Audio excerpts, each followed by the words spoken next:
This is Rafik Luzon, and you are tuned in to Nothing But That Sports Talk. Yeah, we still celebrate the Knicks winning championship. I said, welcome to this episode of Nothing But That Sports Talk. Rafik Luzon, Amanda Hoye on hand. How you doing? I'm doing great. Happy to be back. Happy to be talking with you.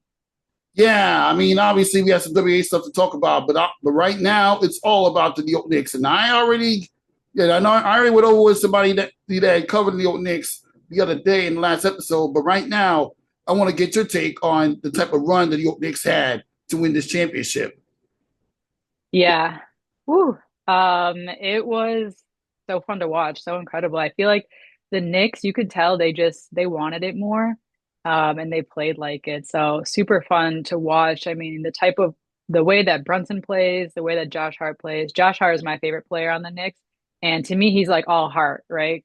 Well, which is funny because that's his last name. But just the way that he plays, like he's not out there like, scoring 20 plus every game, but he's getting all the rebounds as a guard too, mind you. So just super fun to watch in terms of like the passion that New York had. And then obviously there's so much expectation riding on them too, like haven't won in 53 years. New York fans were wanting this win. So it was really exciting. It was the most watched like NBA finals since like the 90s. So people were tuned in, and I feel like this year was really unique, obviously, with the Knicks being in there. And I think it was just their time, right? Sometimes you could just feel when it's the city's time to win, and it just felt like that for the Knicks. Yeah, it was definitely a time, and I already went over this with Gabby Price in the last episode. This is a run that will go down in history as one of the greatest runs in NBA history.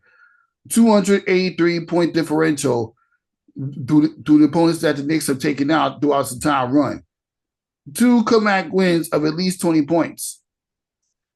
Down at least 14 points in every single win in the NBA Finals, only for Jalen Brunson to carry the team and come through in the end. That tip by OJ Anunoby. You can't get better than that. And yeah, this is definitely better than any NBA championship run that I've ever seen, in my opinion, because they showed you that you had to put out all the offensive weapons to win this championship. Yeah, another unique thing about the Knicks too was like they didn't even have a bench. And typically when you're winning championships, it's like who has the deepest bench, right? And when they were showing the comparisons between the Spurs bench scoring and the Knicks bench, the Knicks essentially won this with five players, which is like absurd for basketball and this high level championship game. So I think that's just like so incredible. And again, it's just like hard to take your eyes off of the passion and the heart that the Knicks had to do. Like Brunson's body looked broken. Like when they would show him like walking down the tunnel before games and stuff, I was like, how is he even walking? He must be so tired. So yeah, I feel like that's just what made this specific championship run so exciting. And I agree with you. I feel like for our lifetime, like this has got to be one of the best ones for sure. Yeah, and okay, to be fair though, we got some lucky breaks. I mean, Victor Yama turned the ball over when the game was tied to De'Aaron Fox not taking a foul when you made that stop at Jalen Brunson. At the time, the Spurs were up by 106 to 105. Obviously, that was a position before the OJ Nobe tip in. But yeah, Yeah, I will say, yeah, Wemby didn't have like a great series against them, so that definitely helped, right? He never like technically went off for any of the games, it felt like. So had he done that, maybe things would have been a little bit different, but it still really just feels like, even as someone who's like, I'm a big Wemby fan, he's like one of my favorite basketball players ever. I wouldn't say I'm a Spurs fan, but he's on the Spurs, obviously, so I was rooting for them. It just really felt like it was New York's time. And just didn't feel like it was the Spurs. And I felt like they felt that too, just like some of the big leads they blew that we saw, and just like the way that they were playing and their mentality, you can kind of feel that they weren't always like 100% in, whereas the Knicks, like you really felt like it was do or die. A lot of them are older guys for NBA standards. It's like this is probably like their last chance potentially to get a ring, and they were certainly playing like that. Whereas the Spurs, it's a lot of really young guys, inexperienced as well when it comes to that type of pressure, especially against New York fans. So New York fans. I'll be careful what I say since you're a New York fan, but some of those videos online were crazy. Hmm. Yeah, don't worry about it. You ain't gonna get us. Don't worry about it. But I will say this though. Sorry that your favorite team could have this kind of accomplishment that you had to wait another year, and your favorite NBA team got to work hard or to try to go my Knicks in the postseason. Yeah, definitely. Well, I wouldn't say the Spurs are my favorite team. I really like Wemby. But yeah, I'm more of a player person, and this goes to the WNBA too. Like, I'm really more of a player fan, and I feel like they get traded so much too that sometimes it's hard to stick with the same city. But yeah, technically I'm based in Chicago, so like I should be Chicago Bulls fan or a Sky fan, but I'll be honest, I'm kind of an Atlanta Dream fan. Because Angel's my favorite player. So Hmm. Yeah, and while we're on the subject of talking about the as and obviously as you talk about the Atlanta Dream, while we're on the subject as we're talking about the Atlanta Dream, they have an impressive start. They just come out a blowout win against Toronto Tempo. We'll get more into them a little later. But what are your impressions about the way the Atlanta Dream came together this early in the season? I love it. I feel like Angel was the missing piece they needed. Last year they were pretty good as well. They made it pretty far in the off season. Um, and so I think getting Angel was perfect, was exactly what they needed. So after hearing that, I had extremely high hopes for the Dream and they've been playing pretty well. Like obviously there's still some things that they can work on and they're not by any means a perfect team. But I would still say they're finals contenders, absolutely. And if they can, the second half of the season post All-Star, work on some of those things that some of the mistakes that they're making or maybe some of the lack of chemistry being like having newer players and everything can come together. I can definitely see them winning a championship this year. I also feel like going back to me saying like when it feels like it's a city's time to win, to me it feels like it's Atlanta. Atlanta has been a little bit cursed in terms of sports teams winning. Outside of like the Braves, they've really, really struggled. I know the Braves have won a couple times, but there's a bit of a Only won curse one in time though Atlanta. in 2021. Yeah, yeah, yeah. So I mean that's still something, but yeah, like the Falcons, the Hawks, have been struggling. Obviously, the Hawks made it to the playoffs this year, which is great, but didn't make it very far. So yeah, I feel like Atlanta's due for a championship, and I think the Dream is going to be the team that would do it. They're very good this year, and I think yeah, they've come together well. I mean, they're still a top team, ranked in the top, so I feel good about them. And Yeah. I love how yeah, to answer your original question, how they came together. I love it. I mean, Alicia Gray, Ryan Howard, most of the core team has already kind of been playing together a while. Really, it's just like Angel, the post players are kind of the newer players in there. But Alicia, Ryan, Jordan Canada, even Naz Hillman have kind of been like that core stable group in Atlanta. And now we're adding in Angel. Of course, like Bree Jones has been out due to injury. I don't know if she's going to make it back at all before the end of the season. I haven't heard anything about that. But yeah, I love how they've come together, and I love the core group they have. Hmm. Yeah, Howard, Canada, Reese, they really put us some decent numbers. And of course, Alasia Gray put up 26 in the last game. I will say this though. Angel Reese was kind of physical in the last game against Toronto Tempo. Interactions with Isabel Harrison. Yeah.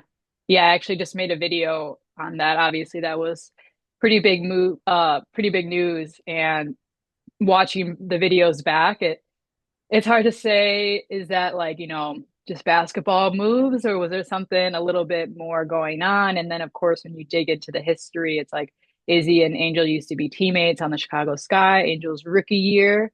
Angel obviously had a very historic rookie year, breaking records, leading the league in rebounds, setting a new double-double record, and starting as a rookie. Whereas we know Izzy did not start that year, and she had already been in the league for I think 7 years at that point. So when you kind of look back at that history, it kind of makes you wonder, like, was there tension at that time? Obviously, there's no evidence, there's no proof and they have never like publicly said that they didn't like each other. But going back and watching this Tempo Dream game, it seems like there was something personal going on. It was chippy, it was emotional. The plays were, to me, the plays weren't like, oh my God, that's obviously like not a basketball move. I think there was enough to argue both ways that those were basketball moves and then those weren't basketball moves. I don't think there was a clear distinction that it was one way or the other. Um, but I will say, and my main point of my video is that this is a common theme with Angel, right? We've seen it with other players as well. They'll amp up the physicality against her, and I think it just goes to show like how good she is, and that she's motivating these other players to play harder, play more physical against her because they see her as a threat because she's so good. And that was kind of my angle with my video that I would stand 10 toes on. Hmm. I'm not mad about that. And we can expect more of that to continue since the next few teams, they're going to have to go against the Indiana Fever. So the Angel Reese, Kayla Clark, Robbie go low key continue. It should be Yeah. great. Those should be some fun games going up against Kayla Clark and Atlanta. Looking to bounce back from that one loss they've had earlier in the season, which was an 83-74 12 point defeat against the Indiana Fever. And hopefully, the Atlanta Dream could actually continue to build off of that because the chemistry is there and it's translating to more wins, but it could actually be better as they're sitting number 4 in the Eastern Conference. Oh, excuse me, number 4 in the WNBA behind the Liberty Lynx and the Aces. Yeah. Yeah. So yeah, they're a top team. They're always going to be a tough matchup no matter who they play. They did fall to the Fever earlier this season, so I'm hoping that they win the next one. Obviously, I already said I'm a Angel fan, I'm a Dream fan. But you never know. I mean, like the Fever has been having a rough start. Like no doubt they just lost, didn't they? Just no, they never mind. I was thinking about the Dallas Fire game. Like somehow Portland Fire beat Dallas, which we can get into that as well because that was a bit shocking. But I just feel like with the WNBA in general too, like any game could go any way, and it's kind of exciting. And I think it comes with just the intense growth of the league. But I think the Fever have definitely have, it's safe to say, a disappointing start to their season. Losing games and just a lot of like drama surrounding them. So that is definitely always a big matchup, right? Caitlin and Angel and how they both came up together and since college and all of that. I don't know if it's fair that we could still call it a rivalry. I feel like enough time has passed and that narrative is kind of old now, but it's also at the same time we can't forget how they both came up and everything that went down and how that changed the basketball landscape forever. But since they've both had different rivalries with many different people at this point as well too, other than just with each other. Mm-hmm. Yeah, definitely. I mean, you can't ignore the fact that Caitlin Clark and injuries still impact the lead, even just a few years in, and and obviously you can expect it to be in the playoffs at some point in the future. But it's all about the here and now. Right Yeah. now, we got to get to the next topic, which we're talking about. You mentioned the Portland Fire. Man, pretty impressive start to season for the Portland Fire, who are Oh now yeah. who are well 7-8. Toronto Tempo 7-7. They're both scrapping for a playoff spot, and we're literally like in the middle of June. Which of these two franchises do you see as more of a playoff team by the time we get to September? So what are the options? It would be Portland and Either Portland or Fire. Which of these two first year franchises, or you mean Portland or Toronto? yeah, do you see more of a playoff team? Yeah, that's a really tough question. I feel like they're both can make the playoffs, which is crazy since they're both expansion teams. I mean, they've both already beat teams no one expected them to. They're both playing with so much grit and fire, and they have a reason to, right? These expansion teams are often clocked as like, the players no one wanted, or the players who, are barely in the league, or however you want to say it. And they've gone in press interviews and talked about this. So yeah, it's just so interesting. And I think also to the story of the Valkyries last season, like what the Valkyries did, no one expected, clinching a playoff spot as an expansion team. And And we weren't sure if Portland and Toronto were going to continue that, or, be the standard of like, ranked so low, but they are continuing that path, which is like really, really cool and really interesting to see. And I think that's what makes basketball as a sport in general so exciting is like we love the Cinderella stories, right? So expansion teams would be considered Cinderella teams that no one is expecting much from. And the fact that both Toronto and Portland are exceeding expectations, playing high level basketball, beating teams that are technically more established than them. It's exciting, and I think it keeps the league on its toes and it keeps fans engaged. But I right now I'm hearing more Portland. So I'm gonna go more. I think Portland has a little bit more fire, not like to mention their team name, but they seem like they have a lot of fire in them and it's helping them win games. I mean, beating Dallas, no one would have expected them to beat Dallas. Looking at Dallas's roster, looking at the Fire's roster. So I'm gonna go Portland for this one just because I my gut feeling is they feel like they just are winning a little bit more games. I think they're ranked a little bit higher than tempo, but both teams could very well make it, which would be like crazy. We have the Valkyries, Fire, and the tempo all making the playoffs and kicking out more established teams would be crazy to me. Yeah, I agree with you. I mean, I have to go with the Portland Fire as well. I mean, look from what I've seen when they won games against Liberty and then find out that they defeat the Dallas Wings, they look like a team that's going to be scratching and clawing for to get into the top eight. And I mean, well, obviously, the Aces, Lynx, and Liberty are the top three. Anywhere in the fourth seed or below, anywhere between like the fourth and about the 11th seed, anybody can make it. Yeah. Almost any of those teams can actually be in the top five or top four. I mean, I don't even know what to say. Yeah. This goes to show that anybody can win on any given day, and it shows you nothing's impossible if we just continue to put in the work. In Portland, they're putting in the work. They really are.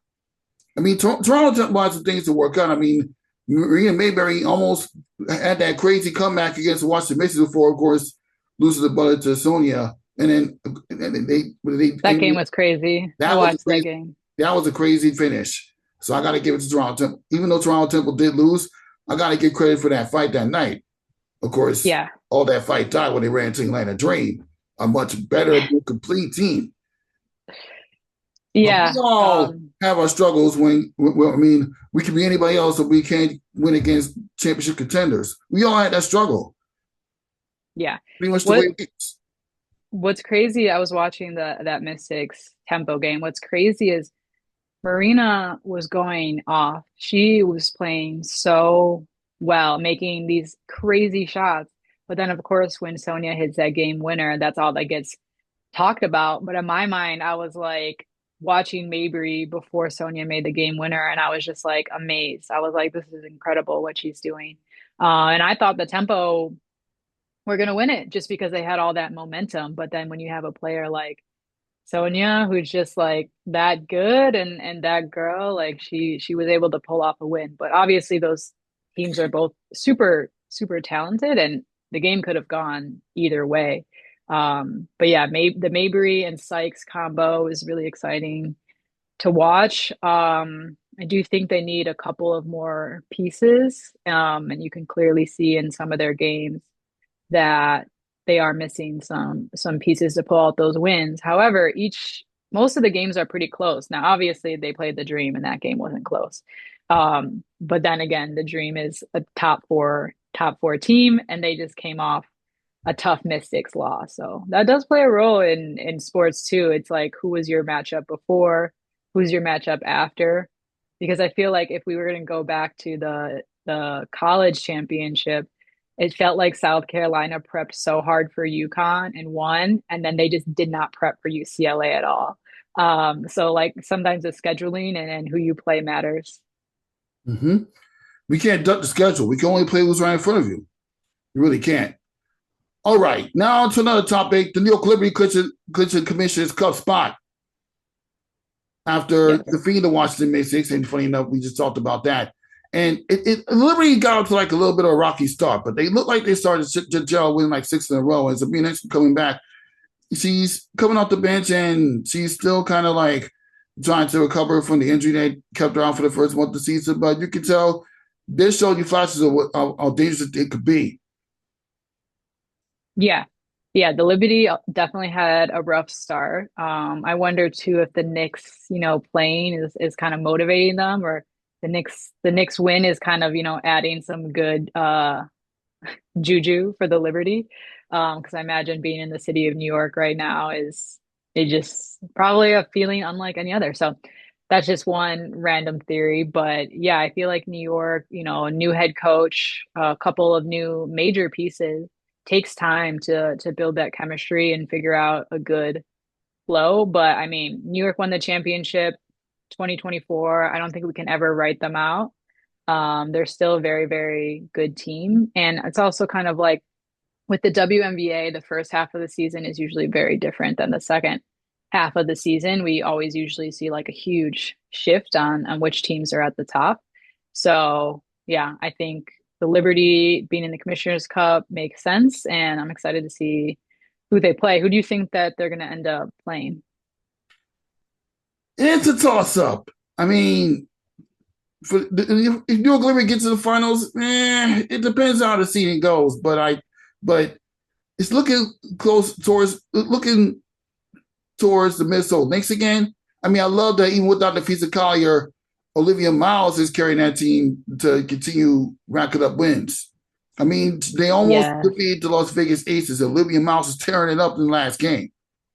Taking the ball to the hoop on none other than Asia Wilson is insane. Did you see those reactions from Kennedy Carter on the bench, reacting to Olivia making those layups over Asia? That that was funny because that was all of us. We already thought like everything Olivia Miles is doing is like absurd in the best way possible, of course. But then to be so fearless against the best player in the world and make shots over her. Like she's just fearless, she's unstoppable, and she's so so fun to watch. I like the new nickname I'm seeing going around, Miracle Miles, for her because at this point she doesn't even seem like she's a rookie anymore. And then yeah, when they get feedback, I would definitely be worried about that. Nafisa Collier coming back. And yeah, they only lost by 3 points to the Aces. So they very well could have won that game as well. So yeah, I would say the Lynx or the Aces. And I'm not sure exactly how the bracket works out. I haven't looked into it exactly. I don't know if it's kind of like split on who they could and couldn't play. But I would say Liberty is likely to play the The Golden Aces State or Valkyrie the Lynx. actually, one versus 8, 2 versus 7, 3 versus 6, 4 versus 5. So the Atlanta Dream will play the Dallas Wings this season in it today, and the Liberty Okay. will unfortunately play the Golden State Valkyries. And they Okay. Valkyries. But that was before we were healthy. That was before we were healthy. Okay. Once the Liberty get healthy, watch out. Yeah. Yeah. If they get in a rhythm and a flow, absolutely could be have a long run in the off season. Okay, so those are both really important matchups. Atlanta versus Dallas is definitely big. Atlanta still has a shot at being in the Commissioner's Cup, I assume, but Liberty I'm not already, sure. not really. Liberty already Okay. got the Eastern Conference of it, but the West Okay. is more likely going to go down between the Minnesota Lynx and the Aces. Are the Lynx Um, considered West? I thought they'd be considered East. yeah, the Lynx play in the Western Conference, unfortunately. That's probably just due to the lack of like teams at the moment, but that just doesn't really make sense to me. Anyways, but okay, then yeah, it's probably Lynx or Aces, and since the Aces won, I don't know if that was a Commissioner Cup game that night, but yeah, Yeah, it it seems was like the it'll be Mexico either. game. It was okay, then it seems like it'll be Aces Liberty, so that'll be exciting. Yeah, that would definitely be exciting. Anyway, that was this episode of Nothing But That Sports. Thank you so much, Amanda Hoye. I really appreciate your intake on the WNBA and the NBA. And let's go New York Knicks. And before I let you go, which New York basketball story is more better? The 2026 New York Knicks or 2024 New York Liberty? Oh, which one is better? Why are you gonna do that to me? That is so tough. Um, you know what? I'm gonna have to go with the Knicks. Um, I'm gonna have to go with the Knicks. It's I'm not just mad about like, that. yeah, it's hard to not choose my women's sports, but Liberty was iconic. That was their first championship ever for the Liberty, so that was super iconic. I was also there, like I was physically there for the championship, so that was cool. But yeah, this New York Spurs matchup was one for the books for a very, very long time, long past our lifetime. So I got to go with the Knicks. Mm-hmm. You can't beat that. For Amanda Hoye, Rafiq Lewis on. We'll see you next time. Thank you.